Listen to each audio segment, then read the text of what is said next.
بسم الله الرحمن الرحيم الحمد لله رب العالمين والصلاة والسلام على عبد الله ورسوله نبينا محمد وعلى آله وصحبه أجمعين أما بعد السلام عليكم ورحمة الله وبركاته.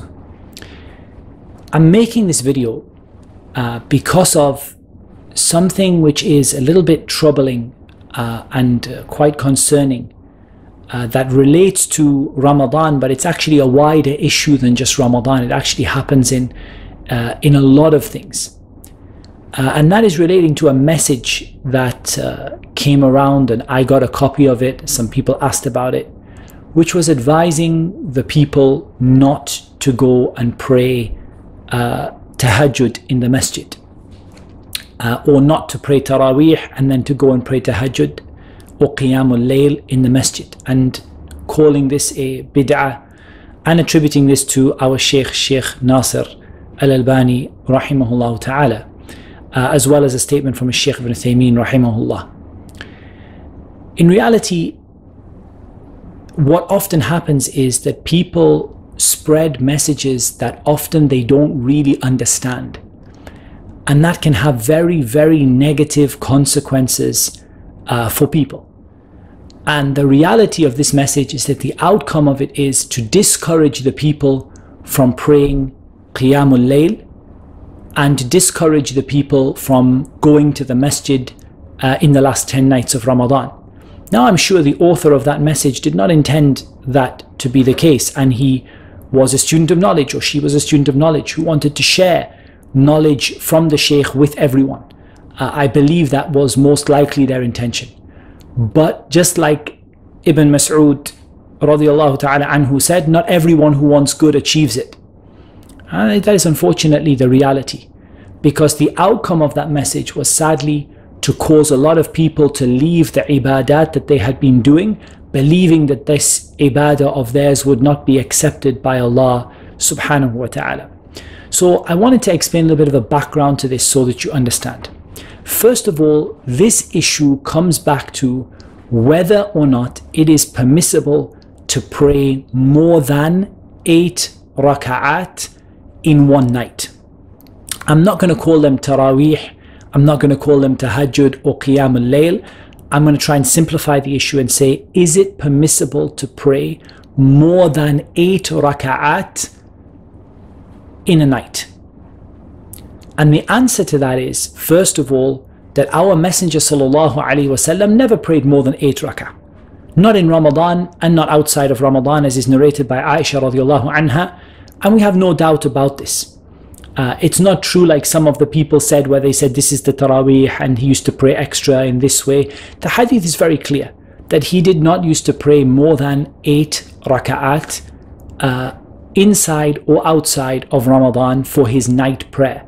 Whether that was Taraweeh, or whether that was Tahajjud, or whether that was Qiyam'ul Lail, he would not exceed 8 raka'at sallallahu alaihi wasallam. At the same time, the majority of the scholars of Islam from the early generations did not hold that 8 raka'at is a limit. Rather, they held that this was the action of the Prophet sallallahu alaihi wasallam, and that whoever wants to pray more than that is allowed to pray more than that. They evidence from this some narrations from the Sahaba, and indeed the actions of the scholars who came after them.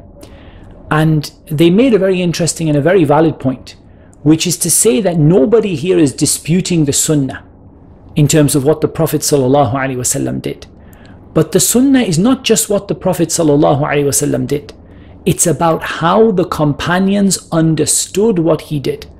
And that is why we attribute the term to it of following the early generations, or following the Salaf, the early generations. Because at the end of the day, we understand the Sunnah the way that they understood the Sunnah.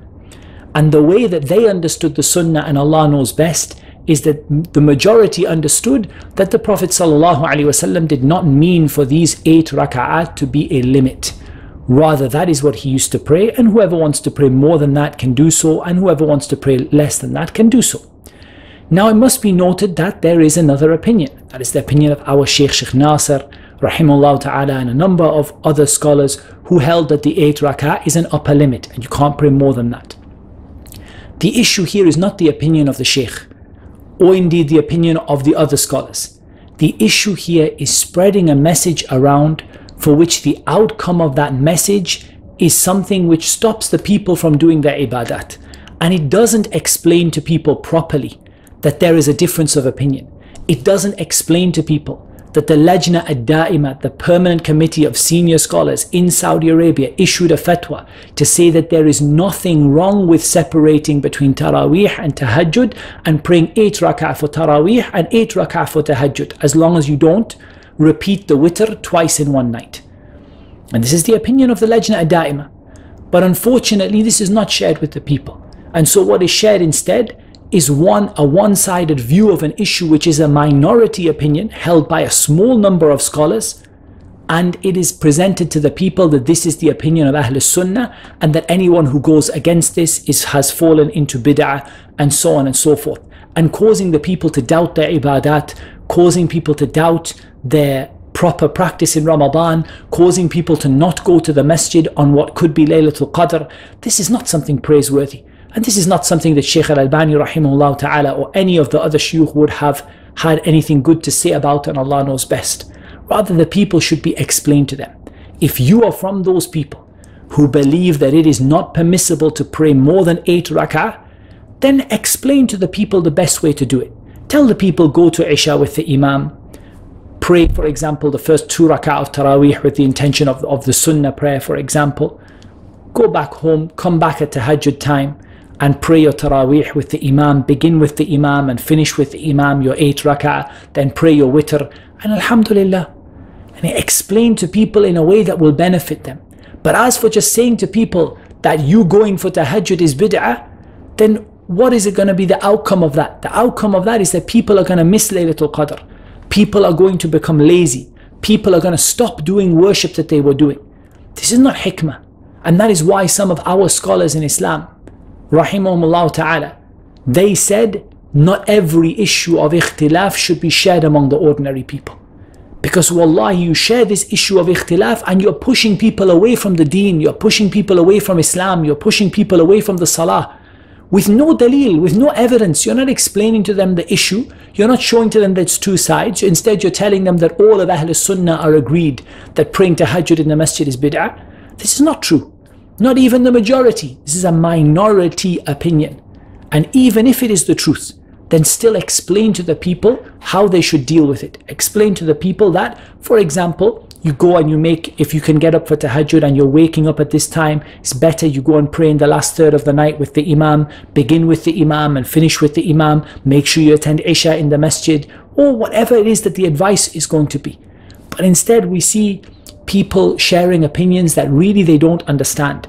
And I know that one of the students of Shaykh al-Albani rahimahullah ta'ala, who I knew personally, and he used to advise me that not to pray more than 8 rak'at, Jazakallahu khairan. And one of the things he used to say to me is, go for Isha with the masjid, then you pray your sunnah for Isha, then you come back in the Tahajjud time, you go, you join the Imam, you pray the whole thing, you pray the witr with the Imam. And they had a concern for people's ibadat and people achieving the most they could in Ramadan. But as for just sending out random WhatsApp messages where really the sender doesn't understand the issue at hand and they're not presenting to people the proper issue, and if you're asking for my opinion, then I don't see any problem in praying more than 8 rak'ah. And I think that this is the opinion of the Salaf rahimahumullah ta'ala, of the permissibility of praying more than 8 rak'ah for the one who wants to. So if a person finds the ability to go at Isha and finish with the Imam, alhamdulillah, and then go at Taraweeh at Tahajjud time and finish with the Imam, alhamdulillah. But you don't pray witr twice in one night, because the Prophet ﷺ forbade that. If a person can't manage to get up in the night, so they go and they begin with the Imam and they finish with the Imam at Isha time, alhamdulillah. If a person finds it that they don't have time at Isha and they just pray the Jama'ah with the Fard prayer and then they leave and then they go to Tahajjud, alhamdulillah. But I have no problem with praying more than 8 rak'ah at night for the person who wishes to do so, knowing that the sunnah of the Prophet ﷺ is not in doubt here, and it's not what we are discussing, but we're discussing the understanding of the early generations of that sunnah, which inshallah to the best of my knowledge is that there is nothing wrong with praying more than 8 rak'ah. But if a person wants to limit themselves, then let them limit themselves in the way that is going to bring them the nearest to Allah subhanahu wa ta'ala, and let them not make people doubt their ibadat. This is what we are really making this video about. A lot of people sending issues they don't understand, sharing those issues with people. Then people start to doubt their ibadat. We had this issue also happen in another issue, which is the start of the Fajr time, which happened, and I made a video about this in Bulugh al-Maram. People coming to people and saying your Fajr is not accepted, your Salah is not accepted, your fast is not accepted because your time for Fajr is wrong and this is wrong and that. And they're sharing issues. Wallahi, those brothers themselves don't understand those masail. They don't understand them properly. They don't respect the opinions of the scholars in them, but instead they want to make tashkik. They want people to doubt the validity of the ibadah that they are doing. And that is not beneficial.